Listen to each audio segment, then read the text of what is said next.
It's time for Nixon and Agnew Reviews! Brought to you by Charlington Chews. Whilst you watch Doctor Who, materialize this Jew in your belly.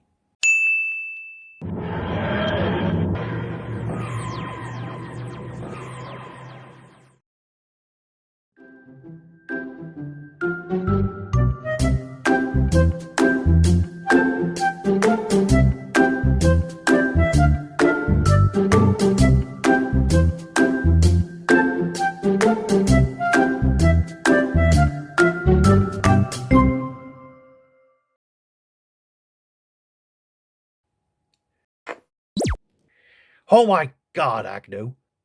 That was the worst episode of American Horror Story I've ever seen. No! What? That was the 9 o'clock news, you say? Huh. Now it makes sense. I thought it was an hour-long episode about a pathetic clown, but now I see it was just Boris Johnson's Downing Street speech.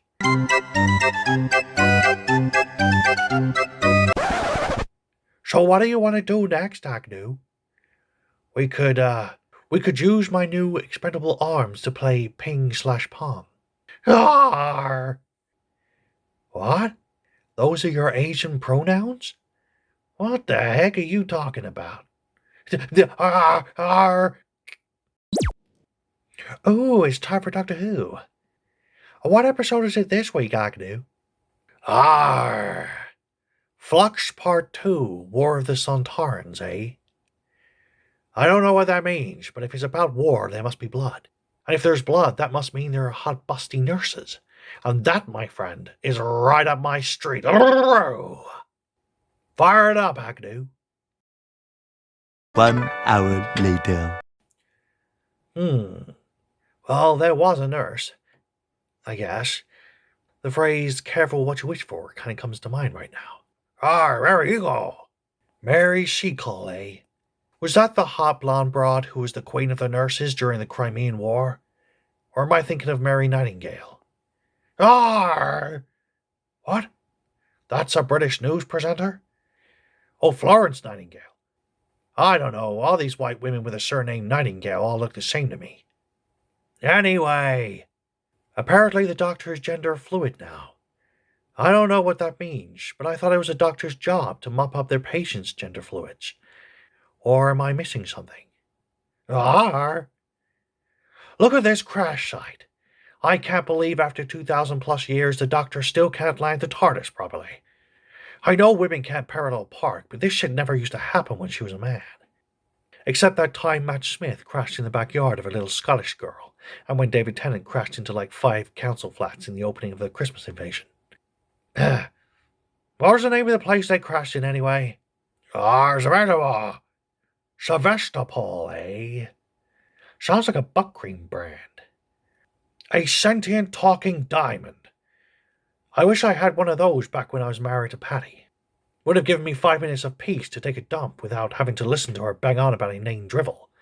Like how a few girls in the book club keep reading 2 chapters ahead of the group, and how I never satisfy her needs during intercourse. Blah blah blah. Arr! I love the scene where the companions started to randomly glow and then disappeared completely. Apparently they were falling through time and space for some reason. Or was it more that their acting was so bad that the universe itself threw us a bone and erased them from the screen? I don't think these characters are even that popular within the show itself. Look at the scene where the TARDIS door disappears. It's like, take a hint, Doc, even your own ship don't want you anymore. So then the old white guy ends up back home and says he can explain about his house situation to his neighbor. Well, I for one would love to hear how he's going to explain about his house disappearing and shrinking down to a miniature figurine. Then a bunch of penis potato aliens start shooting at him, but luckily they come from the same school as stormtroopers, and they all somehow miss the guy even when he's running through the middle of the street and there's like 10 of them and 1 of him. Then his parents whacked one of the egg-shaped aliens over the head with a kitchen utensil. I mean, smacking an ex-soldier with a frying pan. There's a breakfast joke in there somewhere. Oh my God, I forgot about that. When she said about Russia, where have I heard that before? Well, all I could think was Hillary Clinton, CNN, and like the last 4 years of the Trump presidency. Arr. And then did that Sontaran really say there's no such thing as pain? That's what they all say until they step on a Lego brick. Oh look, invisible force fields. Why didn't we think of that? Arr. Oh, we did? But lots of birds and also kids kept crashing into the super secret military helicarrier? Well, why would you set it down in the middle of a family play park, damn it? Arr. Why do those aliens keep chanting Sontar Ho? Is it some sort of mating call? I mean, I'd love to see Sontar Hoes as much as the next guy, but all of these guys are dudes. This Sontaran camp is a giant sausage party. And I can't believe they said an alien invasion started at the Liverpool docks. I mean, a rat invasion, sure. But aliens? What kind of lame alien invasion starts by the Liverpool docks? This is some budget sci-fi. If they made a British Independence Day, Will Smith would be played by Ramesh Ranganathan, and Rob Beckett would be sneezing into computers. Oh, and in other news, we finally got a proper name for the Craig Charles Jr. fella who was doing his Red Dwarf impression from last week. I guess his first name's now Vinder. If his second name's Lou, we're in trouble. Your favorite line of the week, Agnew? Arr. Time is destruction, eh? Well, we could already tell that by the state of Cher's face. Look at this guy go. Jesus Christ, that's Jason Bourne. Why do they keep licking their lips like that? It reminds me of my Uncle Randy. If his mouth were where his flies were, and his tongue was something else. Oh God, all these horrible buried memories are suddenly flooding back to me. Agnew! Get Dr. Phil Goody Peppers on the phone. I'm gonna need an emergency therapy session and like 4 packs of Prozac stat. I'm okay. At least I don't look like this ugly broad. What? She destroyed the giant diamond? But I thought they were a girl's best friend. And what was that guy talking about when he kept saying Pierhead? Was he trying to say Pinhead? Oh my God, he's not trying to audition for the new Hellraiser movie, is he? I mean, I know his acting is painful enough to win the role outright, but let's not even indulge that thought. WWTDD. What would the doctor do? You know, I was sure it stood for what would Ted Danson do? I'm not really sure what the answer is, but I'm sure it would be so joyous. I love that guy. Saved by a giant hairy man-dog. This is just ripping off Star Wars. And also that bounty hunter show on A&E. Christ, this guy can't even fall down a hole convincingly. He must have been out sick the day they covered this in acting school. Like day one. And then it ends with the general guy blowing up the potato fellas just as they were running away like giant pansies. God damn, these violent white men know no bounds. But wait, why is the dog man staying?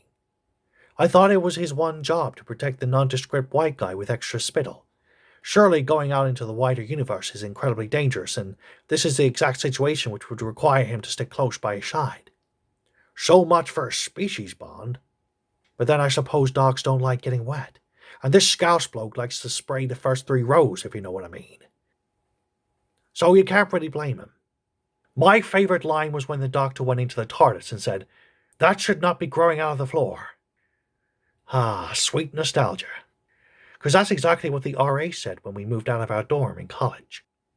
I don't know what they were complaining about. It was free mushrooms, damn it. Anyway, I give this episode 6.2 chocolate nurses out of 10. It was okay, but needed more gritty realism. I mean, these Sontaran fellas are supposed to be highly trained military operatives, but they keep missing people standing right in front of them. Brrr. How can we possibly take these things dressed up as mutant potatoes remotely seriously? Arr! Arr! Really? 6.3 out of 10? Let me guess. You'll like the fact that the nondescript white guy was flushed down the toilet tube among the Sontaran slush. Ah! Oh, because it seems like Yasha's going to die and we won't have to put up with her awful acting for the rest of the series? Something tells me that's wishful thinking, Agnew, but okay. Well, that's that over for another week. What are we going to watch now? Arr! Arr! American Crime Story, eh? What's that, just a live stream of Congress going about their daily business in Washington?